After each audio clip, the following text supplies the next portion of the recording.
पिछले दिनों जमान पार्क लाहौर जो कि खान साहब की रेजिडेंस है वहाँ पर पुलिस का ऑपरेशन शेलिंग और लाठी चार्ज ये आपको बता रहा था कि स्टेट जो है वो इमरान खान साहब के ख़िलाफ़ एक्टिव हो चुकी है। उसके बाद पीटीआई के जो हामी जर्नलिस्ट हैं, वैसे तो सहाफ़त में किसी को सपोर्ट करना वैसे ही जहालत है। उसकी वजह यह है कि जर्नलिज्म था इसलिए कि आवाम के सामने तमाम सियासी लीडरान को तनकीद करके पेश किया जाए ताकि उनकी खामियां आपको दिखाई जाएं। लेकिन आजकल चूँकि कारकुन सहाफ़ियों की नई हाइब्रिड फॉर्म आ चुकी है, तो खान साहब के जो हामी सहाफ़ी थे उनके अरेस्ट हो जाना, साथ साथ ये होना कि खान साहब के अपने ऊपर तकरीबन 100 के करीब मुकदमात का हो जाना, एफआईआर्स का हो जाना, ये सारा कुछ इससे एक आर्ग्यूमेंट जन्म ये लिया कि चूँकि इस्टेब्लिशमेंट के ख़िलाफ़ एक आदमी खड़ा हो गया है और वो सिविल लिबर्टीज़ की, कॉन्स्टिट्यूशन की जंग लड़ रहा है, आइन और कानून की बालादस्ती की जंग लड़ने के लिए आया है, तो आपको शर्म नहीं आती कि आप उन्हें सपोर्ट नहीं करते? क्योंकि आप पहले बड़ी जमहूरियत की बातें करते थे, आप सिविल लिबर्टीज़ की बातें करते थे, आप कॉन्स्टिट्यूशन की बालादस्ती की बातें करते थे, आप एंटी इस्टेब्लिशमेंट थे। तो आज खान साहब ने इस्टेब्लिशमेंट को इतना बड़ा चैलेंज दे दिया, उसके बाद भी आप इमरान खान साहब के कैंप में नहीं खड़े हो रहे जाके। आपका तो ज़मीर ही मुर्दा है, आपको तो शर्म ही नहीं आती, आप तो लिफाफा ले चुके हैं। तो आज ज़रा इस बात को एड्रेस करते हैं कि इमरान खान साहब और इस्टेब्लिशमेंट की ये जो सो कॉल्ड जंग जारी है मुल्क के अंदर, जिसमें हमें ये भी नज़र आ रहा है कि एक तरफ से इलेक्शन मुलतवी हो रहे हैं, इलेक्शन डिले हो रहे हैं, 90 डेज़ से आगे जाने की तारीख दी जा रही है जो कि अटरली अनकॉन्स्टिट्यूशनल है, कानून की खिलाफ वर्जी है। ये सारा कुछ होते हुए अगर इन दोनों में से खान साहब और इस्टेब्लिशमेंट से कोई एक फ़रीक जीतता है तो फ़ायदा किसका होगा और इस जंग का पॉइंट क्या है, ज़रा इसकी बात करते हैं आज। तो पहली बात तो ये है कि ये इमरान खान साहब की और इस्टेब्लिशमेंट की, यानी कि ये सिविलियंस की और मिलिट्री इस्टेब्लिशमेंट की जंग नहीं है। ये इस्टेब्लिशमेंट के दो धड़े आपस में लड़ रहे हैं। एक तरफ इमरान खान साहब हैं जिनकी सारी सियासत इस्टेब्लिशमेंट की 30-40 साल की जो बयानिया तश्कील देने की मेहनत थी उस पर बेस्ड है। तो 30-40 साल में इस्टेब्लिशमेंट ने जो सारी पाकिस्तान के अंदर मेहनत करके जहन साजी की और जो जहन पैदा किए, इमरान खान साहब की सारी सियासत उस जहन की अक्कासी है, वो उससे मुख्तलिफ नहीं है। वो इस तरह से कि पहली चीज़ जो इस्टेब्लिशमेंट ने मेन स्ट्रीम की वो ये की कि सारे पॉलिटिशियन चोर हैं और पार्लियामेंट बकवास है, वो रबर स्टैंप है, वहाँ जाने का फ़ायदा नहीं है।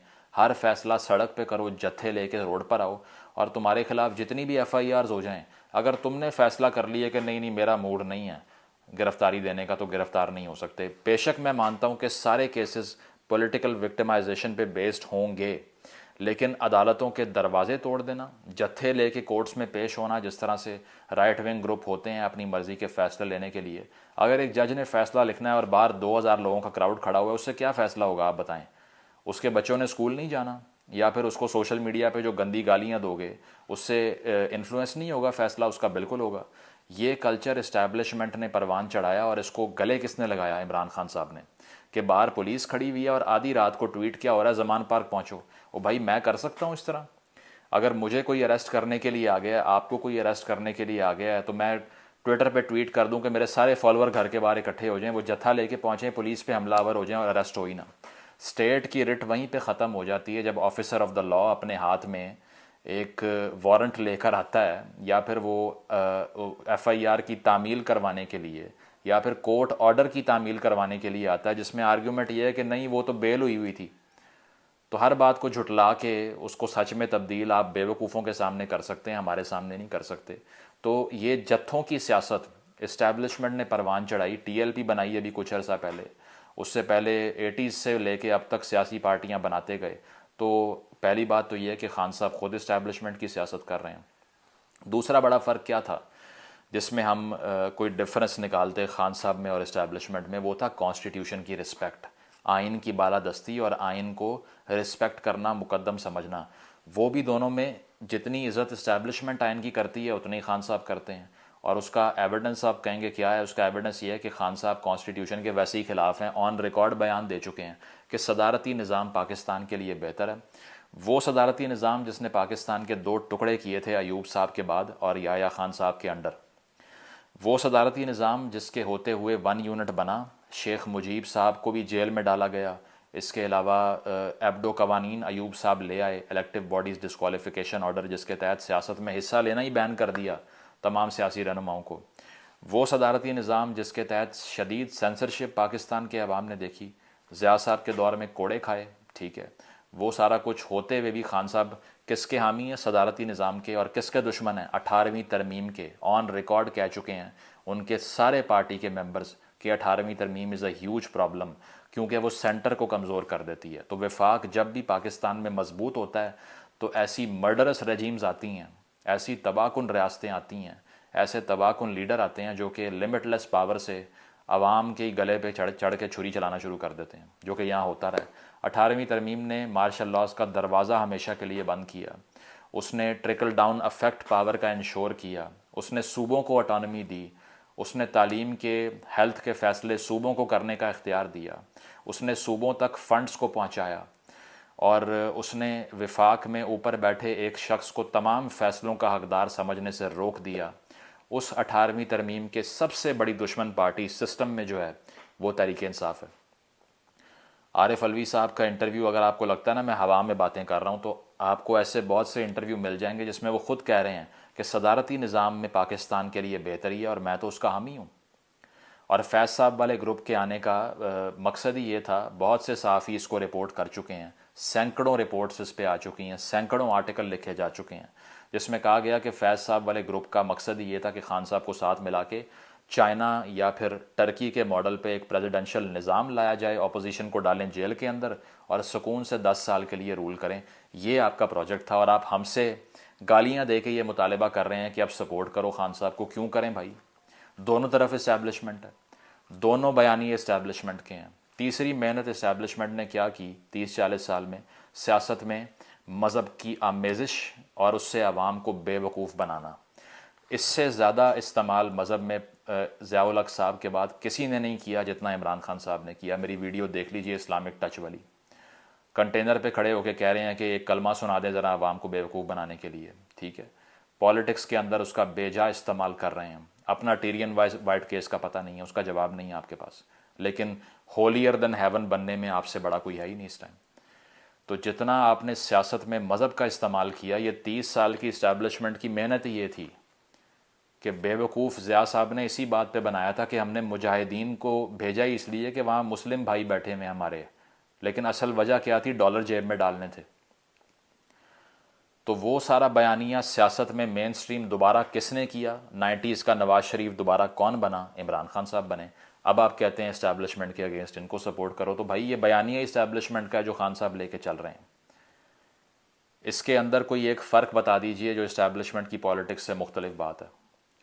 फिर दूसरी चीज़ ये कि इस्टेब्लिशमेंट का एक और तरीक़ाकार हमेशा बात करने का रहा है कि वो फोर्स से मसले हल करवाने पे यकीन करते हैं, और ख़ान साहब ने भी यही किया। और वो ये कहते हैं कि 500 या 5000 लोगों को फांसी दे दो, मुल्क के मसाइल हल हो जाएंगे। टॉक शोज़ तो वैसी बकवास होते हैं, इनको बंद कर देना चाहिए। पीका लॉ की सज़ा बढ़ा दी, अब सार आलम को गोलियां लग गई, उस पर कहा ये कौन है मुझे पता ही नहीं है। आपके दौर के अंदर डेमोक्रेटिक इंडेक्स में भी पाकिस्तान नीचे गया। जिस करप्शन का बयानिया आप लेकर आए हैं वो भी इस्टेब्लिशमेंट का तश्कील करता है। इस्टेब्लिशमेंट ने लंबी मेहनत की है इस बात के ऊपर कि हर सियासतदान चोर है, हर सियासतदान चोर है सिवाय हमारे।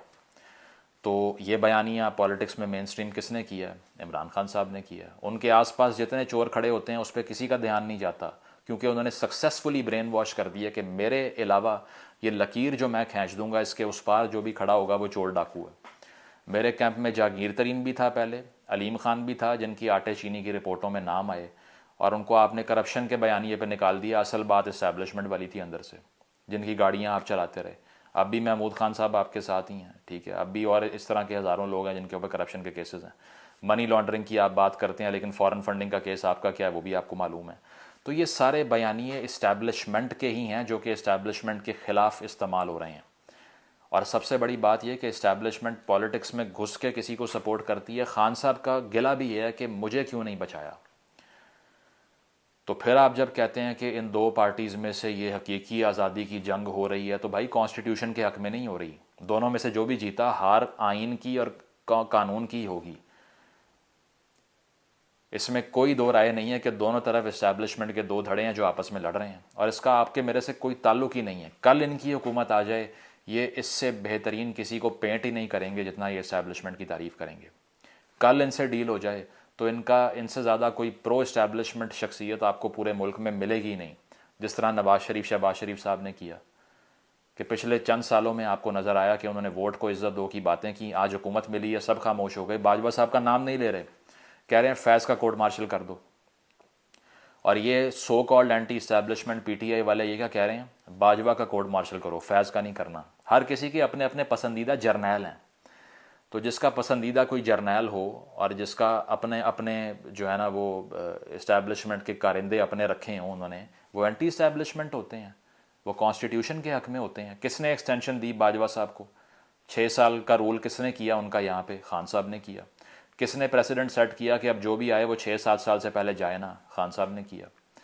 एजाज सैयद साहब रिपोर्ट कर चुके हैं, पार्लियामेंट के अंदर ऑफिस बनाया हुआ था इंटेलिजेंस का आपने। किसके दौर में? इमरान खान साहब के दौर में। किसने कहा कि मेरे फ़ोन टैप होते हैं, होने चाहिए? इमरान खान साहब ने कहा। किसने कहा कि बिल पास करवाने के लिए मैं इस्टेब्लिशमेंट का सहारा लेता हूँ और एजेंसीज़ को कॉल करता हूँ कि बंदे पूरे करा दो? खान साहब ने कहा। एक चीज़ बताएं जो जमहूरी उस इंसान ने अपने दौर के अंदर की हो। सारे इस्टेब्लिशमेंट के बदनुमा चेहरों को ला के अपने पार्टी पे मुसल्लत कर दिया, अनइलेक्टेड लोगों से गवर्नमेंट चलवाई। ये कौन है हफीज़ शेख, ये कौन है शौकत तरीन, फवाद चौधरी साहब या दीगर सियासी रहनुमा, सारे ये कौन थे, कहाँ से आए थे? सारे एडवाइज़र थे मुशर्रफ साहब के अंडर या किसी और रजीम के अंडर। कौन लेके आया उनको? खान साहब लेके आए। और अब कह रहे हैं हम एंटी इस्टेब्लिशमेंट है, हम हकीकी आज़ादी की जमहूरी जंग लड़ रहे हैं अवाम के लिए। तो भाई दोनों तरफ एक ही तरह के ग्रुप हैं, कोई फ़र्क इसमें से तलाश करें और फिर हमसे मुकदमा लड़ें कि इनमें फ़र्क क्या है, हम क्यों सपोर्ट करें उनमें से किसी एक को। फिर दूसरी बात ये करते हैं कि ऐसा जुल्म व सितम आज तक किसी पर नहीं हुआ जो कि हो रहा है आजकल, और वो इसीलिए कि हमारे ऊपर जो है वो तशद्दुद किया जा रहा है, वो सब हो रहा है। तो भाई कोई तारीख़ पढ़ लो। 2018 से पहले तो आपकी आंखें वैसे ही बंद हैं कि पॉलिटिक्स शुरू भी हुई थी या नहीं हुई थी। ये 50 से शुरू हो गया था काम। पहले दिन से सिविल लिबर्टीज़ इस मुल्क में इंश्योर्ड नहीं थी। कब से बाचा खान साहब को जेल हुई आपको नहीं पता? आधी ज़िंदगी उन्होंने जेल में गुजार दी। और उनके लिए किसने बात की आजकल के? ये तब से शुरू हुआ है सारा जेलों में डालने का सिलसिला, किसी ने नहीं की। इसके अलावा लाहौर मार्शल लॉ जब लगा तो फसाद हुए सारे मुल्क के अंदर, उसको किसने कंट्रोल किया? आके फ़ौज ने किया, जनरल आज़म खान ने किया। एब्डो कवानीन के अंडर सारे सियासतदानों को गद्दार करार दे के जेलों में डालने का सिलसिला शुरू हो गया। सदर ने किया, अयूब खान ने किया, फातिमा जना को गद्दार करार दे दिया। 70s में आ जाएं तो भुट्टो साहब ने जो है वो अपोजिशन को जेल में डाल दिया। नेशनल अवामी पार्टी की गवर्नमेंट को जो है वो ख़त्म कर दिया। इवन आसमा जहांगीर साहिबा के वालिद को जेल में डाल दिया। लेफ़्ट के पॉलिटिशियंस को जेल में डाल दिया। उसके बाद में ज़िया साहब आ गए, उन्होंने भुट्टो को लटका दिया। 15 लोगों ने जनाजा पढ़ा रात की तारीकी के अंदर, और ये ऑर्डर पास किया कि इसकी शलवार उतार के चेक करो कि ये मुसलमान था या हिंदू था। इस हद तक रिप्रेशन। हसन नासिर शहीद की तरह के एक्टिविस्ट यहाँ पर लाहौर फोर्ट के अंदर, जो लाहौर का किला है, उसकी जेल में कीलों से बांध के फांसियाँ दी उनको। आपको लग रहा है कि आज से रिप्रेशन शुरू हुआ है, आज से तशद्दुद शुरू हो गया, इससे पहले तो कुछ था ही नहीं। हमारी जहाँ से सियासत शुरू होती है वहीं से फाशिज़म शुरू होता है, इससे पहले था ही नहीं। आगे चलें जाएँ, ज़िया साहब के दौर के अंदर MRD की तहरीक चलती है, movement of restoration for democracy, 83 की बात कर रहा हूँ। उसके अंदर कितने अरेस्ट होते हैं? तकरीबन 40,000 कारकुनान को अरेस्ट किया जाता है। गनशिप हेलीकॉप्टर से सिंध के अंदर पीपल्स पार्टी के वर्कर्स के ऊपर गोलियां बरसाई जाती हैं, जिसके अंदर तकरीबन 30 कारकुनान की मौत होती है। 300 स्टूडेंट लीडर्स थे, तालिब इल्म थे, जो डायरेक्ट गोलियों का निशाना बन के ज़ख्मी हुए। और इसके अलावा क्या किया जी? जेल भरो तहरीक, जिसका आज आपने बड़ा चौड़े होकर ऐलान किया और 2 दिन में हवा निकल गई थी आपकी। ये असल में 1983 में MRD के अंडर शुरू हुई थी। अदालतों के अंदर पेश होकर जिए भुट्टो के नारे मारते थे पीपल्स पार्टी के कारकुनान, और उसके बाद में 5 से 10 साल से कम किसी एक को सज़ा नहीं हुई। आप तो 8 दिन में बाहर आ गए। कोई कह रहा है बवासीर है, कोई कह रहा है कोई और मसला है, और आपने तो गिरफ्तारी दी ही नहीं। जेल भरो तहरीक के ऐलान से अगले दिन खान साहब माशाल्लाह लाहौर हाई कोर्ट से 2 बेलें लेके जमान पार्क में रात को सो रहे थे। ये आपका एंटी इस्टेब्लिशमेंट बयानिया और इनकलाबी तहरीक है आपकी, जिसको आप सपोर्ट करने की बात करते हैं। इसके अलावा ख़वातीन को कोड़े पड़े। ज़िया साहब के दौर के अंदर सहाफ़ियों को चौराहे में खड़ा करके कोड़े मारे गए, सिर्फ रिपोर्टिंग की बेस के ऊपर। जो खातून 4 गवाह पेश नहीं कर सकी, उसके ऊपर जना के मुकदमे कर दिए। कानून शहादत के ख़िलाफ़ तहरीक चलाने पे वुमेन एक्शन फोरम, जो कि WAF के नाम से तंजीम थी, लाहौर में ख़वातीन ने लाहौर हाई कोर्ट तक रैली निकाली। पुलिस वालों ने 1 on 1 जाके उनके कपड़े फाड़े और डंडे मारे उनके सरों के ऊपर। 200 ख़वातीन वो जुल्म बर्दाश्त करती हुई पहुंची वहाँ पे। आपको तो पता ही नहीं कि इससे पहले कौन सी तहरीक चली थी ज़िंदगी में। आपको लगता है कि हम ही आके कोई जूलियस सीज़र बन गए हैं, इससे पहले कुछ हुआ ही नहीं यहाँ पे। तो ये ज़िया साहब के दौर की कारस्तानी है। फिर 90s के अंदर भी कराची के अंदर ऑपरेशन हुए। बेशक बहुत सी इलीगल एक्टिविटीज़ में इन्वॉल्व होगी एमक्यूएम, लेकिन जो इनोसेंट वर्कर्स बहुत से थे उनके सरों में ड्रिल मशीनों से सुराख किए यहाँ पे। किसने पूछा कौन मरा कौन नहीं मरा? उसके बाद में मुशर्रफ साहब के दौर में फाटा वजीरिस्तान के अंदर क्या हुआ है, जाके पूछो, किसी बच्चे की टांग नहीं है, किसी का बाजू नहीं है, लैंड माइन पर पाँव आता है, आज़ा उड़ के बिखर जाते हैं। बलूचिस्तान के अंदर जो ऑपरेशन भुट्टो साहब ने किया उसमें हज़ारों लोगों की आज तक लाशें शायद बरामद नहीं हुई होंगी, मैस ग्रेव्स निकलती हैं आज तक वहाँ पर। इस तरह का रिप्रेशन है।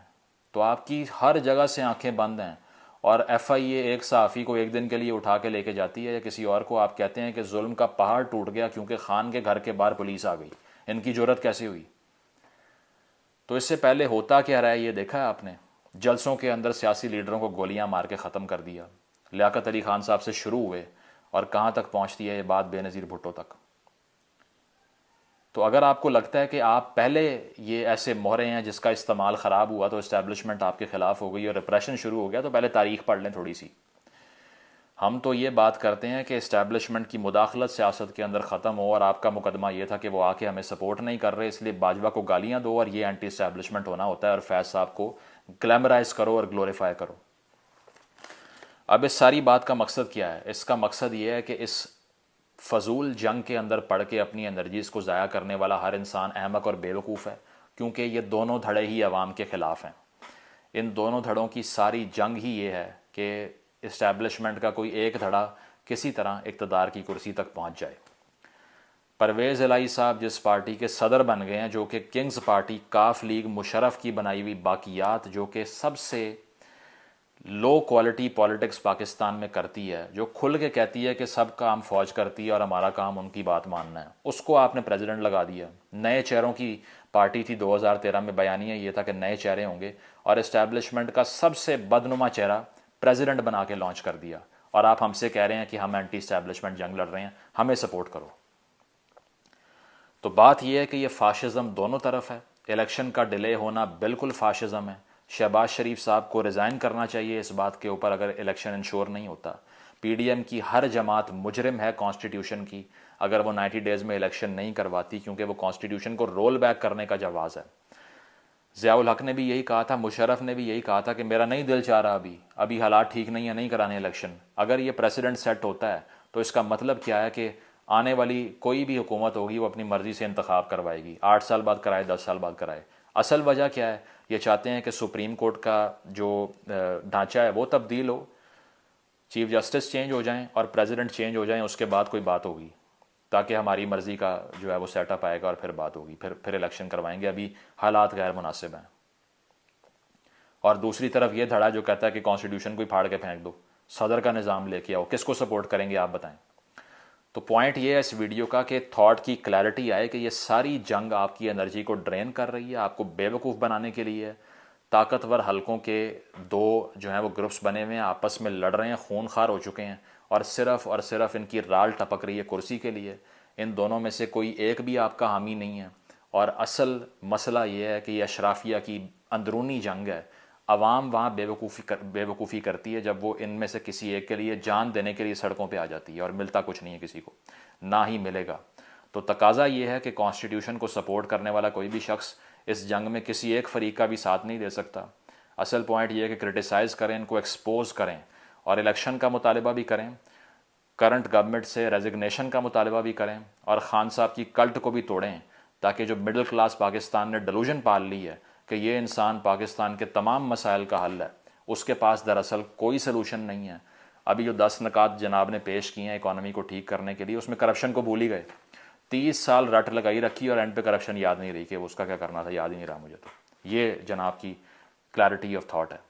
तो पॉइंट ये है कि इन सारे लोगों को एक्सपोज करना हमारा, तो हमने समझा कि फ़र्ज़ है। आप नहीं समझते तो सपोर्ट कीजिए उनको। जो सियासी लीडरान के मोहब्बत में मर मिटती है ना जो कौम, उसका मुकद्दर सिर्फ तबाही होता है, क्योंकि सियासतदानों को सपोर्ट नहीं क्रिटिसाइज़ करना होता है। Thank you.